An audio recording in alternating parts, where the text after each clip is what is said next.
میں میرا کیریئر، میری جاب، میرا گھر، انسانیت کہاں کی انسانیت؟ اور نگاہ کر آپ سے ویسے انسانیت اس پوری اسٹرکچر میں، اس پورے ٹریول میں آپ اپنے باطن میں اتنا کام کرتے ہیں۔ انجینئر ہونے کا مطلب کہ اگر کوئی اور ایسا پروفیشن ہونے کا مطلب کیا ہے؟ مطلب اپنے آپ کو چھوڑ دیں۔ ابو ہریرہ جن کے حوالے سے یہ کہا جاتا ہے اور آپ نے سن رکھا ہے کہ سب سے زیادہ روایات انہوں نے بیان کی ہیں، حضرت ابو ہریرہ آگے بڑھ کے اپنے سر کے امامے کے کپڑے سے حضرت امام حسین کے نالین صاف کرتے ہیں، اور وہ کہتے ہیں ابو ہریرہ یہ کیوں کر رہے ہو؟ کہا جو آپ کا مقام حضور کی بارگاہ میں نے دیکھا ہے یہ تو کچھ بھی نہیں، مجھے اس سے زیادہ کرنا چاہیے۔ اور لوگ آگے بھی یہ کام کرتے، لیکن حسین نے کیا کیا؟ حسین نے جب یہ دیکھا کہ نبی علیہ السلام کے دین پر حملہ ہو چکا ہے، حلال اللہ کا اس کو حرام قرار دیا جا رہا ہے، اور اللہ کے حرام کو حلال سے بدلا جا رہا ہے، شریعت کی دھجیاں سرے عام اڑائی جا رہی ہیں، اور وہ کوئی فرد واحد نہیں کرنے والا بلکہ وہ حاکم وقت ہے، وہ حکمران ہے، اور جسے آج کل ہم یہ سمجھتے وہ کوئی عام قسم کا لوفر قسم کا آدمی کا یزید ایسا نہیں ہے۔ یزید اس مملکت کا باعث بنا تھا کہ جس کی ابتدا نبی علیہ السلام نے کی، جہاں حضرت ابوبکر صدیق، حضرت فاروق اعظم، حضرت عثمان ذی النورین، حضرت مولا مرتضیٰ اور حضرت امام حسن مجتبیٰ ان کی 30 سالہ خلافت راشدہ علی منہاج النبوہ، اس نے جن بنیادوں سے اسلام کو آگے بڑھایا، 36 لاکھ مربع کلومیل کا حکمران یزید تھا، حسین اس کے مقابلے میں کھڑے ہوئے۔ وہ جو ڈیسیس تھا، وہ جو دقیانوس تھا، وہ چھوٹے سے علاقے کا حکمران تھا، اور اصحاب کہف، قرآن کہتا ہے 3 5 7 جو بھی تھے ان کے ساتھ ایک کتا تھا، وہ ڈیسیس کے مقابلے میں کھڑے نہیں ہوئے، وہ ڈیسیس سے جان بچا کر وہ غار کی طرف نکلے، اور غار میں جا کر انہوں نے اپنا دین، انہوں نے اپنا مذہب بچایا۔ وہ ڈیسیس کے مقابلے میں کھڑے نہیں ہوئے، ڈیسیس کے ظلم سے بچ کر وہ پہنچے کہاں؟ غار میں۔ قرآن کہتا ہے ہم حسب ان اصحاب الکہف برمکی میں قانون میں نہ جاتے نا عجبا کہ ڈیسیس دقیانوس کے مقابل آ کر غار میں جانے والے تم نے گمان کر لیا کہ ان کا واقعہ زیادہ عجیب تر ہے؟ اگر تم نے یہ گمان کیا تو تمہارا یہ گمان کرنا درست نہیں ہے۔ لوگ کہتے ہیں حسین کا ذکر قرآن نے کہاں کیا نام لے کر؟ ہم کہتے ہیں صاحبوں بات یہ ہے کہ قرآن نے جو قصص بیان کیے، ان قصص کا جو معیار آل محمد میں آپ کو نظر آئے گا وہ پہلے کسی نبی کے گھر میں آپ کو نظر نہیں آئے گا، پہلے امتوں میں وہ چیز نظر نہیں آئے گی۔ اصحاب کہف تو ڈیسیس چھوٹے سے ظالم بادشاہ کے مقابلے میں کھڑے نہ ہو سکے، اللہ سے مدد مانگ کے غار میں پہنچے۔ واہ حسین تیری عظمتوں کو لاکھوں سلام کہ معمولی قسم کا بدماش نہیں، کائنات کا سب سے بڑا بدماش، کائنات کا سب سے بڑا گنڈا، کائنات کا سب سے بڑا ظالم، آدم سے لے کر آخر زمانے تک آنے والے انسانوں میں اگر آپ دیکھیں تو آپ کو ظلم کرنے والا نمرود بھی ملے گا، آپ کو ظالم فرعون بھی نظر آئے گا، اور بڑے بڑے ظالم نظر آئیں گے، لیکن میرا وجدان یہ کہتا ہے، بلکہ میں کون ہوتا ہوں، آپ کو بہت بڑے بڑے لوگ نظر آ جائیں گے جنہوں نے یہ لکھ دیا ہے کہ آدم سے لے کر کائنات کے آخری انسان تک میں اگر ظالموں کو آپ پوائنٹ آؤٹ کرے کہ سب سے بڑا ظالم کون ہے تو آپ کو پہلے نمبر کا بڑا ظالم یزید نظر آئے گا۔ اس ظالم کے خلاف حسین مدینے کو چھوڑتے ہیں جہاں مرنے کی دعائیں ہر ایک مانگتا ہے، لیکن حسین مدینے کو چھوڑ کر مکہ جاتے ہیں، اور جب حسین کو یہ پتہ لگتا ہے کہ حج کے احرام میں لوگ تلواریں لیے میرے قتل کے در پہ ہے، تو امام حسین وہاں سے کوفہ کی جانب حاضر سفر ہوتے ہیں۔ یہ وہ وقت ہے کہ جب ایک شاعر حضرت سید الشہداء امام حسین علیہ السلام کے خدمت میں یہ کہتا ہے کہ لوگوں کے دل آپ کے ساتھ ہیں، تلواریں یزید کے ساتھ ہیں. تو امام حسین نے کہا لوگوں کی مجبوریاں رہی ہوگی، جو حسین کے ساتھ ہے وہ اسے حسین کے ساتھ ہی ہونا چاہیے. بات صورت میں یاد یہ کرنا چاہ رہا ہوں کہ مکہ بھی چھوڑا اور حضرت امام حسین ہور کے اس لشکر تک پہنچے. اس نے امام حسین کو گھیر لیا. بعد میں یہی ہور حضرت ہور سے بدل گئے اور انہوں نے امام حسین کی اقتدا کو قبول کیا اور اپنا مقتدا پیشوا یزید کو ٹھکرا کر حسین کو بنا کر اپنی دنیا بھی سنوار لی، اپنی آخرت بھی سنوار لی. لیکن میں عرض یہ کرنا چاہتا ہوں کہ حسین نے اتنا سب کچھ کیا، کیا ضرورت پڑی تھی کہ حسین کے سامنے 6 ماہ کے ننھے علی اصغر کی سینے میں اور گردن میں تیر پیوست ہوتے ہیں اور خون نکلتا ہے، وہ ننھا آہ کر کے جان جانے آفرین کے سپرد کر دیتا ہے. شبیہ مصطفیٰ حضرت امام علی اکبر کی لاش کو تڑپایا جاتا ہے، جناب اون محمد کو شہید کیا جاتا ہے، حضرت عباس علمدار کے بازوؤں کو کاٹا جاتا ہے اور ظلم کی داستانیں رقم کی جاتی ہے. یہ سب کچھ حسین برداشت کرتے ہیں. کیوں؟ ایک ہی جواب ہے کہ حسین نے یہ سب کچھ برداشت کیا لا الہ الا اللہ محمد رسول اللہ کی بقا کے لیے. اگر حسین قربانی نہ دیتے تو آج جس صورت میں اسلام میرے اور آپ کے پاس ہے اور کائنات میں لا الہ الا اللہ محمد رسول اللہ کا جھنڈا لہرا رہا ہے، یہ صورت میں نہ ہوتا. اسلام کا نظام بدل چکا ہوتا. حسین نے اسلام کے درخت کو اپنا خون دے کر تر و تازہ کر دیا، نہ صرف اپنا پورے خاندان کا خون دیا. اور حسین کھڑے ہوئے کس کے مقابلے میں؟ ظلم کے مقابلے میں. اور میں آخر میں یہ کہنا چاہتا ہوں حسین کے پاس یہ راستہ تھا اور یہ راستہ بھی شریعت نے دیا ہے. 2 راستے ہیں، آپ راہ عزیمت کو اختیار کریں یا آپ راہ رخصت پر چلیں. اس زمانے میں بڑے بڑے اشخاص تھے یزید کے دور میں کہ جنہوں نے راہ رخصت کو اختیار کیا، وہ راہ عزیمت پر نہ چلے. لیکن حسین نے کہا مجھ سا ہو اور وہ یزید جیسے کی بیعت کرے، یہ ہو نہیں سکتا. میں خاموش بھی نہیں رہوں گا، میں لوگوں کو اس کے کردار کے بارے میں بتاؤں گا. اور سو حضرت امام حسین نے بتایا، ایسے بتایا، ایسا بے نقاب کیا کہ اب صبح قیامت تک یزید کا حامی آدمی بھی وہ یزید کے حق میں بات اب نہیں کر سکتا.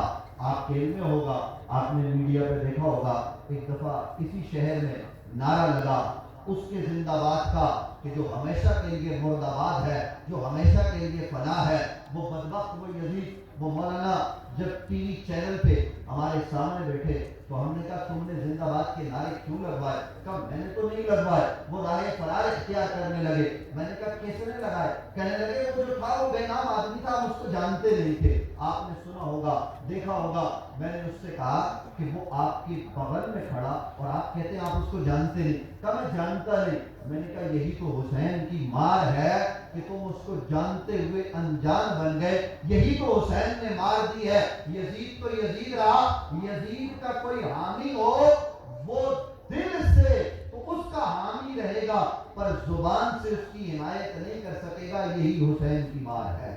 تو وہ ساتھ بعد میں جب ٹی وی پروگرام ختم ہو گیا تو کہنے لگے آپ نے یہ کیا ظلم کر دیا، وہ تو ہمارا جاننے والا ہے.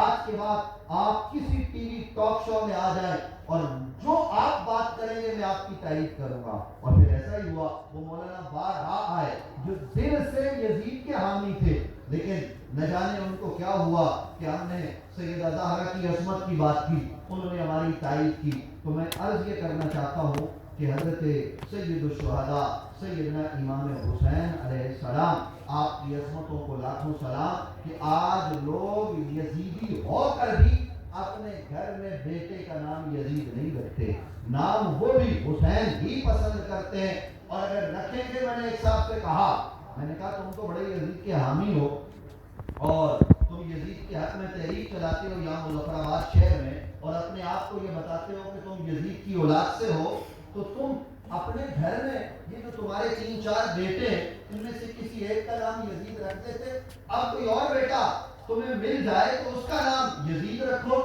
کہنے لگے یہ تو میں کر نہیں سکتا، اگر میں یہ کروں گا تو مجھے لوگ مظفر آباد میں رہنے نہیں دیں گے۔ میں نے کہا یزید نام تو برا نہیں، بڑے بڑے لوگوں کا نام یزید ہوا، تو احادیث میں روایت کرنے والے بھی یزید نام کے لوگ ہیں، لیکن چونکہ یزید نام کا ایک شخص اہل بیت نبوت کے مقابل آیا، وہ بادشاہ تھا، وہ شخص جس کا نام یزید تھا وہ تو ملعون ہوا ہی ہوا، صبح قیامت تک وہ نام بھی بدنام ہو کر رہ گیا، اور اب اس کے حامی بھی اپنے گھر میں یزید نام رکھنے کو تیار نہیں ہوتے۔ یزید سے ملتے جلتے نام وہ ضرور رکھتے ہیں پر وہ یزید نام رکھنے کو تیار نہیں۔ بتاؤ یہ حسین ہی تو ہے نا، آج حسین زندہ ہے جبھی تو یہ ہو رہا ہے، آج کردار حسین روشن ہے جبھی تو وہ یہ نہیں کر پا رہے باوجود اس کے چاہتے ہوئے بھی کہ وہ حسین نام رکھے، وہ یزید نام رکھے، حسین ہی نام رکھتے ہیں۔ بس میں صرف اتنی بات عرض کرنا چاہتا ہوں، اس شہر میں ایک شخص گزرا، 70 سال سے زائد اس کی عمر ہو گئی، اور جب آدمی 70 سال سے زائد ہو جاتا ہے یا تو اللہ کی طرف پلٹ جاتا ہے یا پھر شیطان اس کو گمراہ کر لیتا ہے۔ اس کو شیطان نے گمراہ کیا، اور شیطان نے گمراہ کرنے کے بعد اس کو پستیوں پہ ڈالا، تو اس نے یزید کے ہاتھ میں کتاب لکھ دی۔ آپ کے علم میں ہوگا نام اس کا محمود تھا، یہیں شہر کراچی میں تھا۔ 1955 میں غالباً اس نے کتاب لکھی، وہ 1980 میں مرا۔ لوگ اس سے جب ملنے جاتے تو وہ کہتا کہ یار دیکھو دل سے تو میں حسینی ہوں، میری کچھ مجبوریاں تھی کہ میں نے یزید کے حق میں لکھا ہے۔ چونکہ وہ بدنام اتنا ہو چکا تھا کہ لوگ اس کو ملنے کو تیار نہیں تھے، لیکن جو بھی اس کا ملنے والا آتا وہ کہتا کہ میں یزیدی نہیں ہوں، لیکن تھا وہ یزیدی۔ ایک اور نے کتاب لکھی اسی شہر میں، ہم نے یہ پیغام دیا کہ ایسی کتابوں پر پابندی لگاؤ، اگر کتاب چھپے مارکیٹ میں تو وہ حسین کے نام کی چھپے، وہ حسین کے کردار کی چھپے، وہ حسین پر چھپے، وہ اہل بیت پر چھپے۔ تو میں خراج تحسین پیش کرتا ہوں آپ کو یوم حسین کے انعقاد پر کہ آپ نے یونیورسٹی میں کیا، ہر جگہ یہ سلسلہ ہونا چاہیے یوم حسین کا، امام حسین علیہ السلام کی اس قربانی کو خراج تحسین پیش کرتے رہنا چاہیے۔ کیونکہ میں چشتی آدمی ہوں، اور چشتی وہ لوگ ہوتے ہیں کہ جن کے ایک بڑے بزرگ نے ہندوستان میں یہ کہا، اور مجھ سے قبل یہ پڑھا گیا کہ شاہ است حسین، بادشاہ است حسین، دین است حسین، دین پناہ است حسین، سردار ندار دست در دست یزید حقا کے بلائے لا الہ است حسین۔ یہ کسی اور نے نہیں کہا، یہ ہندوستان میں اسلام کی بنیاد رکھنے والے، اسلام کو پھیلانے والے خواجہ خواجگاں حضرت خواجہ سید معین الدین اجمیری رحمۃ اللہ تعالیٰ علیہ نے کہا، اور یہ بات میں بالکل واضح طور پر کہنا چاہتا ہوں، اسلام پھیلا ہے تو وہ نبی کی آل نے پھیلایا ہے۔ آپ کو لاہور کا داتا علی اجمیری بھی حضور کی اولاد سے ملے گا، وہ بھی حسینی سید، معین الدین بھی حسینی سید۔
امام حسین علیہ السلام اور ان کی تحریک کربلا پر اپنے خیالات و جذبات کا اظہار کریں. بر محمد و آل محمد صلوات.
اسے آپ لے کے جا رہے ہیں، کون لے کے جا رہا ہے؟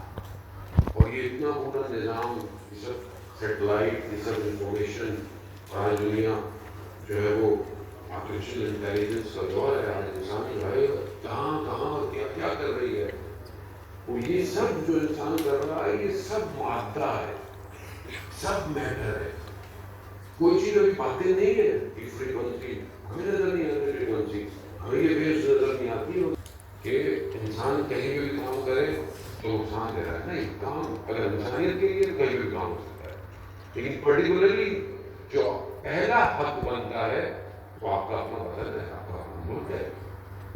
آپ اپنے ملک کے اندر دیکھیں جو سچویشن ہے اس میں ہم کتنی انجینئرنگ، کتنا جو ہم پڑھتے ہیں اس کو ہم اپلائی کر سکتے ہیں، کتنے ملک کی مشکلات ہیں اس کے بارے میں خود سوچتا ہوں۔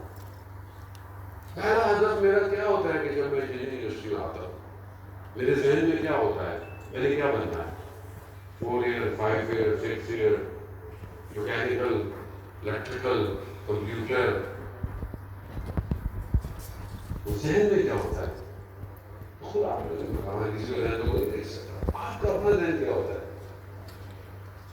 ایک بڑی تعداد تو ہوتی ہے گھر والوں نے بولا انجینئر بننا ہوتی ہے، ایک پیشن سے بنتا ہے، ایک چاہتا ہے کچھ کرنا، وہ جو چاہتا ہے کرنا، کیا یہ چاہت آپ کی ڈرائیو کرتی رہتی ہے آپ کو ایجوکیشن کیا یہ سسٹم آپ کو اتنا فل فلیش دیتا ہے کہ آپ رشد کر کر کچھ بنے، کچھ نکلے؟ یہ آپ کے ذہن میں بھی ہوتا ہے بیٹا یونیورسٹی میں جانا ہے، فلانی جگہ جانا ہے، فلانا کام کرنا ہے، اس کے بعد گم۔ کتنے ہمارے ساتھ کے دوست کے بعد میں ڈی کے بھی تھے بہت سارے، ہم نے کسی دوست کو لے کر پرسوں اسکول کا دوست تھا، رستوں نے تصویر بھیجی کریڈی کا، رستوں نے یہ آپ کی تصویر ہے، میں آج میری تصویر، خود تو پڑھ نہیں پائے پر لیکچر دینے ضرور جا رہا ہے، کہاں گئے؟ گم ہے صرف مادے میں۔ جب انسان مادے میں گم ہو جائے تو اپنی ذات کے قریب ریشم کی کیڑی کی طرح اس سلک کو بنتا رہتا ہے، میں، میرا کیریئر، میری جاب، میرا گھر، انسانیت، کہاں کی انسانیت؟ اور اگر آپ سے ایسے ہی شامل ہے اس پوری اسٹرکچر میں، اس پورے ٹریول میں آپ اپنے باطن میں کتنا کام کرتے ہیں۔ انجینئر ہونے کا مطلب کہ اگر کوئی اور ایسا پروفیشن ہونے کا مطلب کیا ہے، مطلب اپنے آپ کو چھوڑ دے، اخلاق، کردار، اٹھنا بیٹھنا، محرم نامحرم، کیا حلال ہے کیا حرام ہے، کیا اس سے پردہ ڈال دیا جائے کیونکہ ہم انجینئر بن رہے ہیں تو ہمیں ان سے کوئی سروکار نہیں ہے۔ خدا نے پھر 1,24,000 پیغمبروں کو کیوں بھیجا؟ کیا بھیجا؟ انسان جو ہے وہ پہلے کچا گوشت کھاتا تھا، آگے کھا لیا، اس لیے بھیجا تھا یا اس لیے بھیجا تھا کہ یہ خاک میں اپنے آپ کو کمال پہ نہیں لے کے جائے گا، اگر اسے کمال پہ لے کے جانا ہے تو بندگی کرنی پڑے گی، اطاعت کرنی پڑے گی۔ وہ پیرامیٹرز، وہ آپ انجینئر ہیں، آپ کو پتا ہے سب آپ کا کیلکولیشن پر ہے، سب آپ کا میتھس پر ہے، میکینکس پر ہے۔ ہم بھی 4-4 5-5 روپے میکینکس کے فارمولا حل کرتے تھے، آپ کا جواب بدل جاتا ہے۔ وہ کیوں ہے ایک بھی ایکویشن اوپر نیچے ہو جائے پوری ڈائیگرام خراب ہو سکتی ہے، ایک آپ کا کمپوننٹ اگر غلط سیٹ ہو جائے پوری مشین خراب ہو سکتی ہے۔ کیسے آج انسان ہواؤں کے اندر اتنا پرٹیکولر ہے، اتنا دقیق ہے کہ ایک ادھر سے ادھر 1 میٹر بھی اس کا جو اٹیک ہے وہ مس نہیں ہوتا۔ کیلکولیشن ہے ساری ہے، کہاں سے ہوتا ہے کیلکولیشن؟ ذرا سی غلطی کرتے ہیں آپ، کتنے لوگ کوشش کی، باہر کتنے لوگ آپ کے سامنے